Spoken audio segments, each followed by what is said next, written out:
जी money health show में मैं नेहा बजाज आप सभी का बहुत बहुत स्वागत करती हूँ। और अपने शो में हम हमेशा उन चीजों पर चर्चा करते हैं जिसके बारे में आप जानना चाहते हैं, सुनना चाहते हैं, देखना चाहते हैं। और आज के वीडियो में हमारे साथ जुड़ रहे हैं जाने माने साइकाट्रिस्ट जिनका नाम है डॉक्टर रोहित कोठारी, जो कि कई सालों से प्रैक्टिस कर रहे हैं, कई लोगों की जिंदगियों में बदलाव लेकर आए हैं, कंसल्टेंट साइकाट्रिस्ट हैं और डायरेक्टर हैं Ekant rehabilitation and de addiction centre, जो कि पंचकुला हरियाणा में है।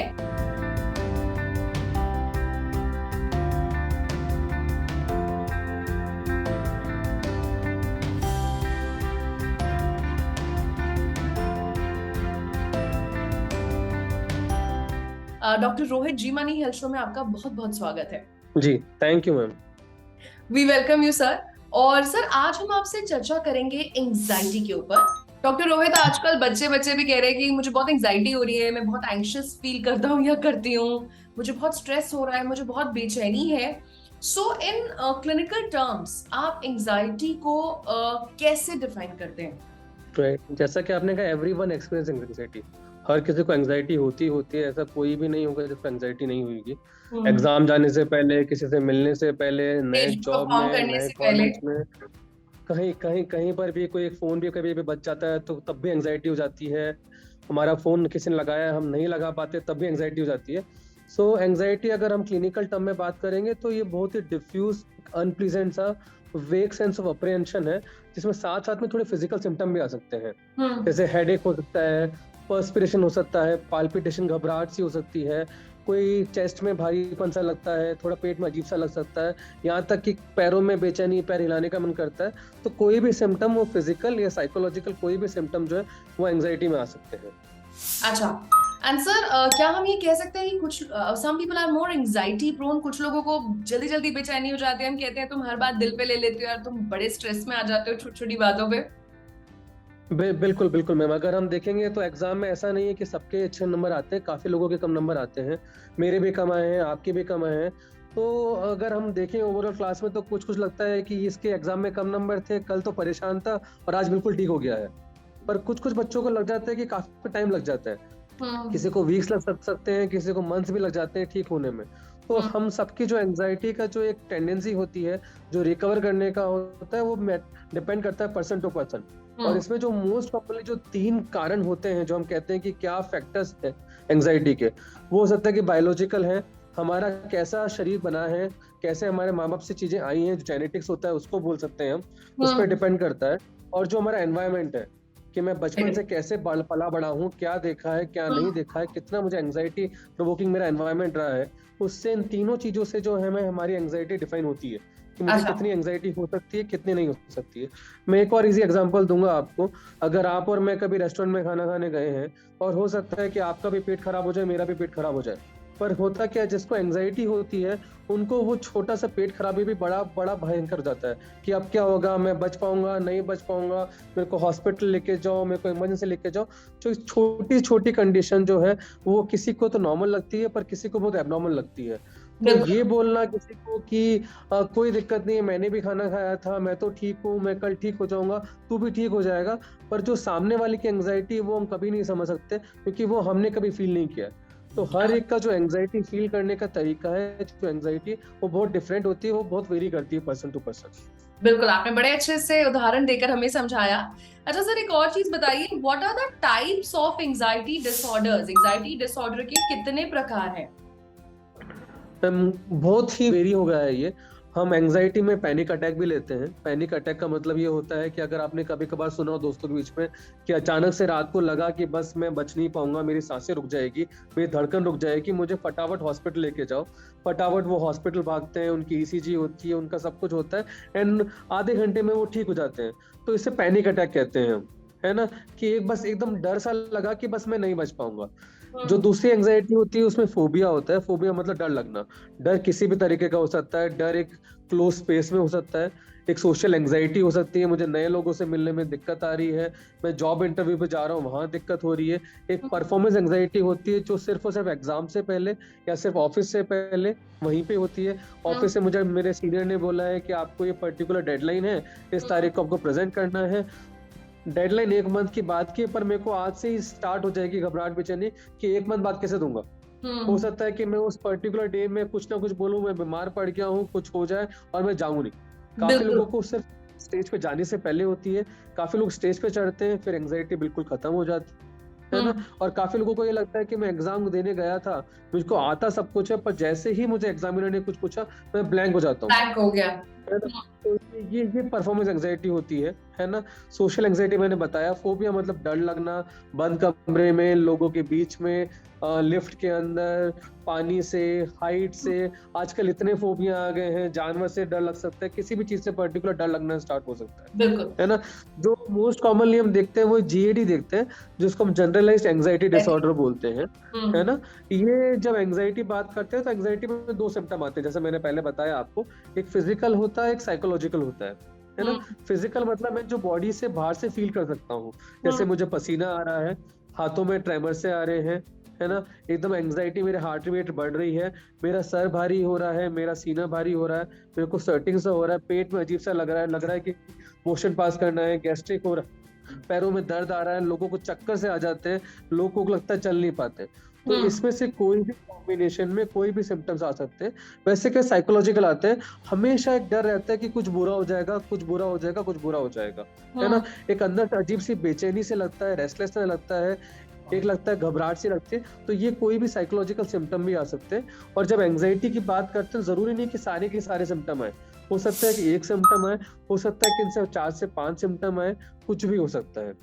बिल्कुल। हाँ, हाँ। आपने बड़े अच्छे से हमें सारी चीजें समझाई। अब ये बताइए कि आपके आजकल अगर हम बोलें कि हम इतनी तरक्की कर रहे हैं, हर कोई एडवांस्ड हो गया है, मेट्रो सिटीज की लाइफ इतनी फास्ट हो गई है, लेकिन कहीं ना कहीं हमारी जो मेंटल हेल्थ है वो मुझे लग रहा है पीछे जा रही है, क्योंकि इतनी तरक्की के बावजूद, इतनी एडवांसमेंट के बावजूद भी लोग बेचैन हैं, लोग खुश नहीं हैं। सो अब मैं जानना चाहती हूँ कि अभी तो आपने हमें बच्चों के बारे में बताया कि एग्जाम रिलेटेड प्रॉब्लम हो गई, अब आपके पास जो एडल्ट्स आते हैं, क्या क्या मेजर कारण है एंजाइटी का, बेचैनी का, जो GARD को ट्रिगर कर देता है?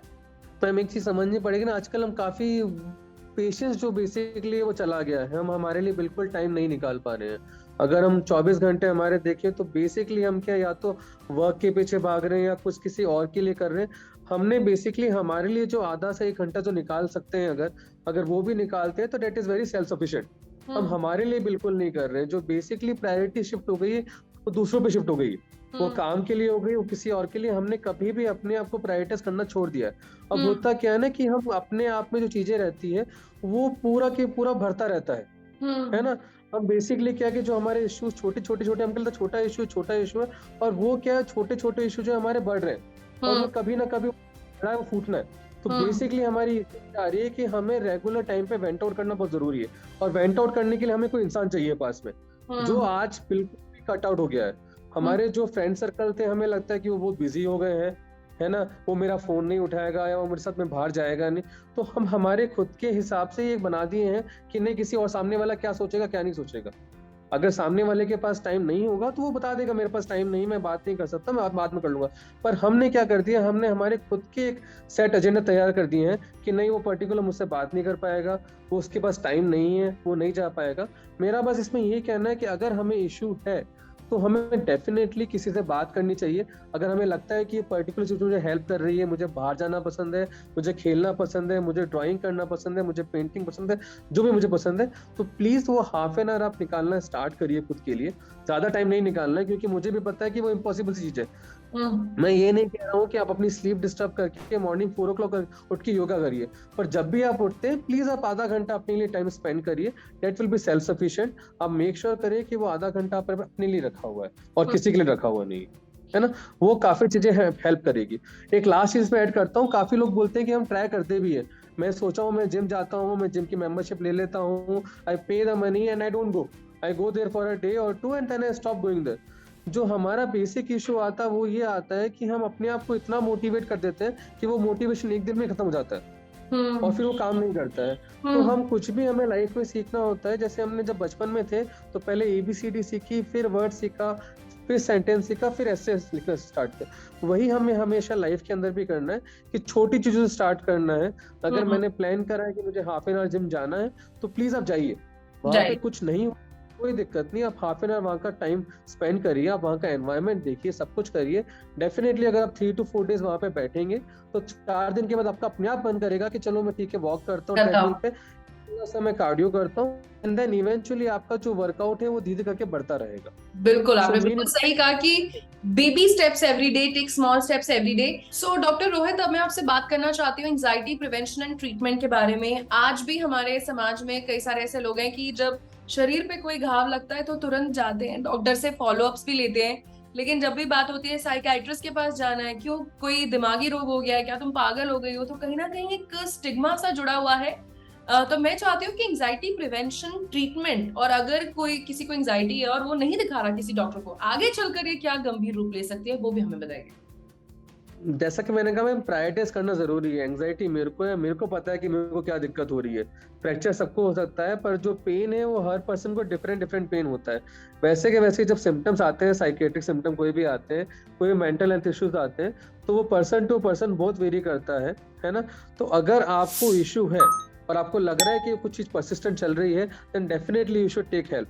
क्योंकि आप जितना डिले करेंगे, आपको ये रियलाइज होगा कि वो जो मैंने महीना, जो वीक्स वेस्ट कर दिए हैं, वो रिग्रेट करेंगे।